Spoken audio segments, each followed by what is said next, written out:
दीन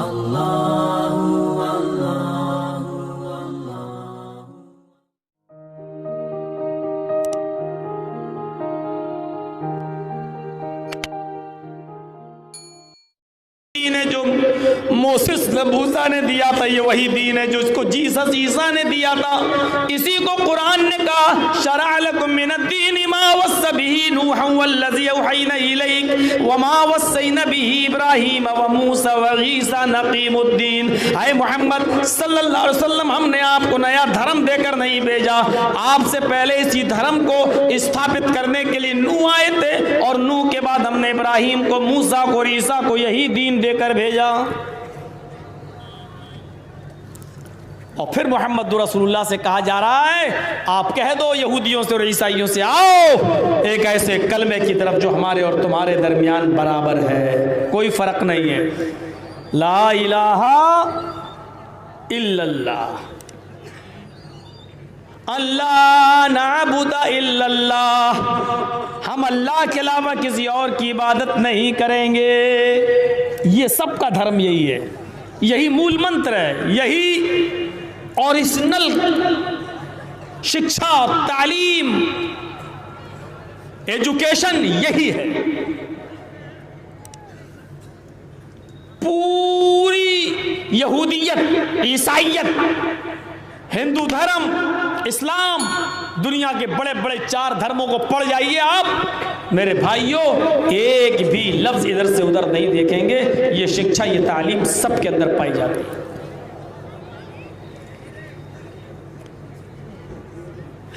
आज भी ईसाइयत इसी कलमे को पढ़ती है। लैंग्वेज बदल गई, भाषा बदल गई। ला इलाहा इल्लल्लाह से there is no god but god is only one हो गया।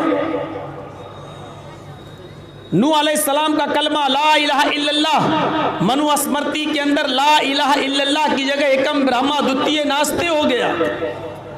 लेकिन मीनिंग, अर्थ, ट्रांसलेट अगर आप करेंगे किसी भी भाषा में तो उसका तर्जमा यही होता है, एक ही ब्रह्मा है, एक ही अल्लाह है, उसके अलावा कोई हमारा परम पूज्य नहीं है।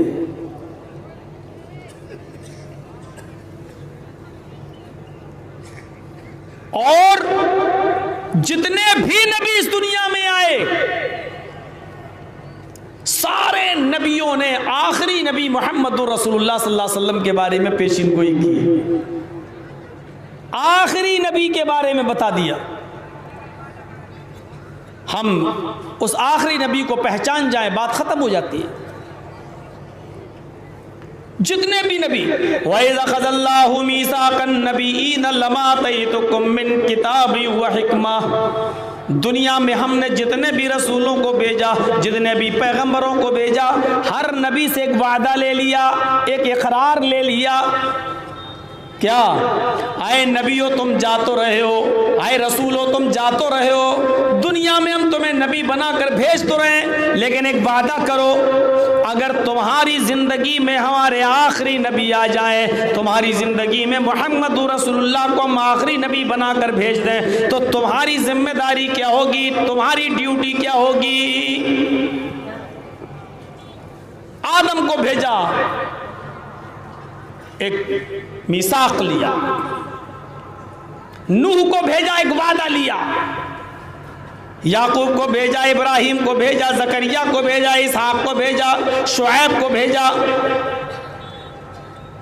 इदरीस को भेजा, यहया को भेजा, इस्माइल को भेजा, मूसा को भेजा, ईसा को भेजा। अल्लाह ने जितने भी नबियों को भेजा, हर नबी से दुनिया में भेजते वक्त एक वादा ले लिया, अगर तुम्हारी ज़िंदगी में हमारे आखिरी नबी आ जाएं, तुम्हारी ज़िंदगी में हमारे आखिरी पैगंबर आ जाएं, तुम्हारी ज़िंदगी में हमारे आखिरी रसूल आ जाएं, तुम जाअकुम रसूलुम, तुम्हारे सामने वो पैगंबर आ जाए, मुसद्दिकुल लिमा माकुम, तुम्हारे नबी होने की तस्दीक करे, तुम्हारी तालीम को सच्चा बताए, तो तुम उस रसूल के साथ क्या करोगे? आखिरी नबी के साथ तुम्हारा सलूक क्या होगा? अल्लाह ने फिर बताया, लतुमिनुन्न बिही व लतंसुरुन्नहु, आए नबी आए पैगंबर आए रसूल हो, तुम्हारी ड्यूटी होगी, तुम्हारी जिम्मेदारी होगी कि तुम सब उस आखिरी नबी पर, तुम सब उस मोहम्मदुर रसूलुल्लाह सल्लल्लाहु अलैहि वसल्लम पर ईमान ले आना। लतुमिनुन्न बिही, तुम सब उसके ऊपर ईमान ले आना। तुम्हारी ड्यूटी खत्म, अब आपकी शरीयत मंसूख। क्या करना? मुहम्मदुर रसूलुल्लाह पर ईमान ले आना, आखिरी नबी पर। और ईमान नहीं लाना, बस ईमान लाके छोड़ मत देना। वाला तनसुरुन्नहु, वो नबी जो मिशन, जो वर्क, जो काम लेकर दुनिया में आएगा, तुम्हें उसके काम में उसकी मदद भी करना पड़ेगी।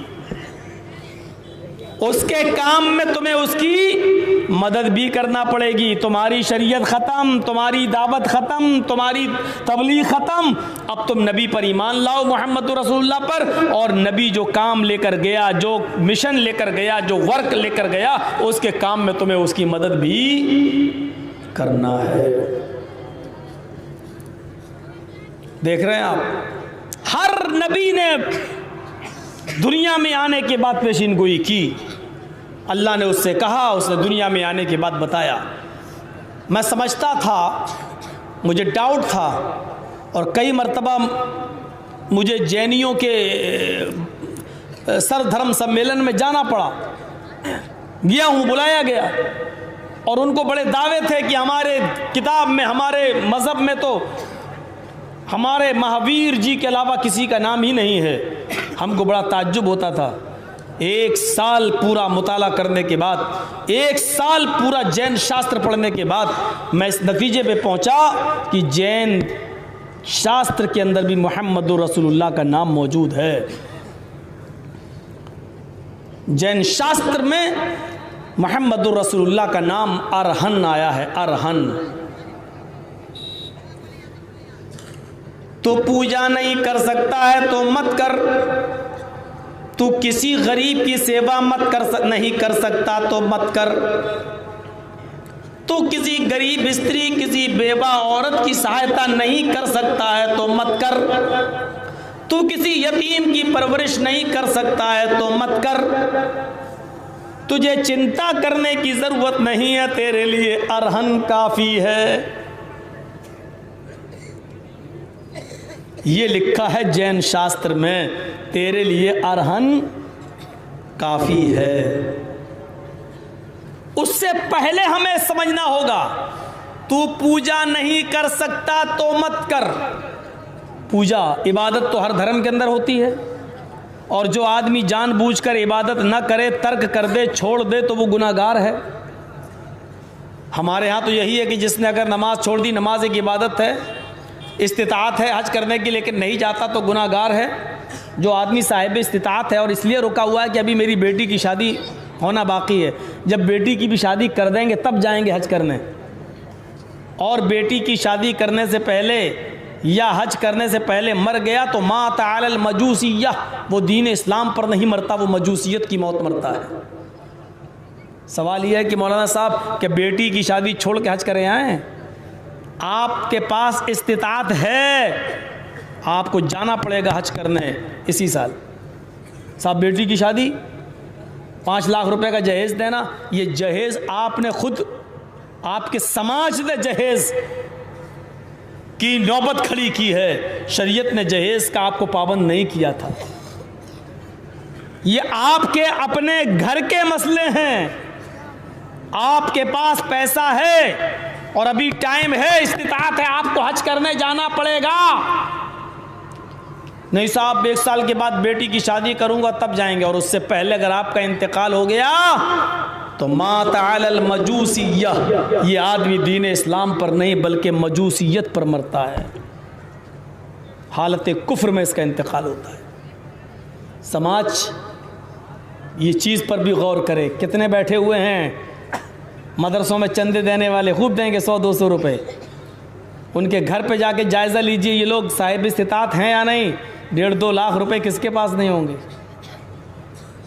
इसलिए नहीं जा रहे हैं। अभी 4 बेटियां मेरी बैठी हुई हैं, शादी नहीं करना, अभी शादी करेंगे तब जाएंगे।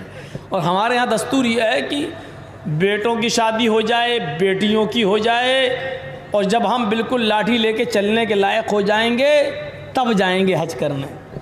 ये हमारे मुल्क का हाल है। दुनिया में एक मुल्क ऐसा भी है कि जहाँ जब तक लड़का लड़की दोनों हज नहीं कर लेते हैं शादी नहीं होती है। अल्लाह